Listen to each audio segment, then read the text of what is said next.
दोस्तों नमस्कार, कैसे हैं आप लोग। उम्मीद करते हैं आप लोग ठीक होंगे। दोस्तों केंद्र सरकार की तरफ से भी नोटिफिकेशन आ गया है। रेलवे की तरफ से टेक्नीशियन के पदों पर वैकेंसी आ गया है। वहीं अगर हम पद की बात करें तो 6238 पदों पे इसका वैकेंसी आया है।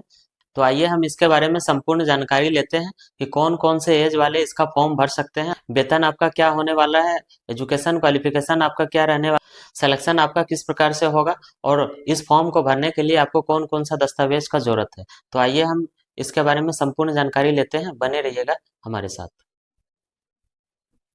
तो रेलवे की तरफ से न्यू वैकेंसी आई है, रेलवे न्यू वैकेंसी 2025। अगर हम अप्लाई डेट की बात करें तो 28 जून से इसका आवेदन होना चालू हो गया है और 28 जुलाई तक इसका आवेदन का प्रक्रिया चालू रहेगा, यानी कि 1 महीने का आपको समय दिया गया है। वहीं अगर हम पोस्ट यानी पद की बात करें तो 6238 पदों पर इसका वैकेंसी है। ठीक है।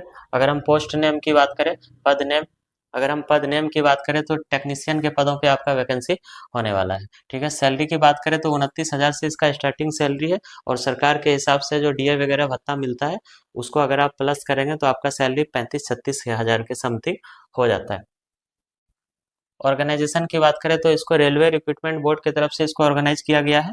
और उसके बाद हम आते हैं हु कैन अप्लाई, कौन कौन से लोग इसका अप्लाई कर सकते हैं। तो ऑल इंडिया लेवल पे ये जॉब है। ऑल इंडिया में आप किसी भी राज्य से हैं तो आप इसका आवेदन कर सकते हैं। मेल एंड फीमेल यानी कि महिलाएं और पुरुष दोनों इसका आवेदन कर सकते हैं। अप्लाई मोड की हम बात करें तो इसका ऑनलाइन आपका आवेदन होने वाला है।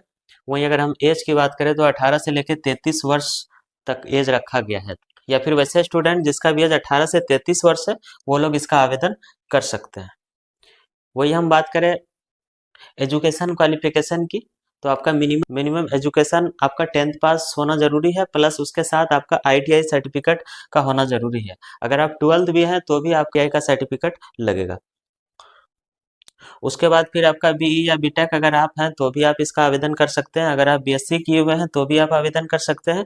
या फिर आपके पास अगर कोई भी प्रकार का बैचलर डिग्री है तो भी आप इसका आवेदन कर सकते हैं। वहीं अगर हम सिलेक्शन प्रोसेस की बात करें तो किस आधार पे आपका सिलेक्शन होगा, तो सबसे पहले आपका रिटन एग्जाम होने वाला है। उसके बाद अगर आप रिटन एग्जाम को क्वालिफाई करते हैं फिर आपका इंटरव्यू एक छोटा सा होने वाला है। इंटरव्यू में अगर आपका सिलेक्शन होता है फिर आपका डॉक्यूमेंट वेरिफिकेशन होगा। उसके बाद फिर आपका एक मेडिकल टेस्ट लिया जाएगा, तभी आपका मेरिट लिस्ट में नाम आने वाला है। वहीं इस फॉर्म को भरने के लिए कौन कौन से दस्तावेज की जरूरत पड़ेगी, तो आइए हम देखते हैं।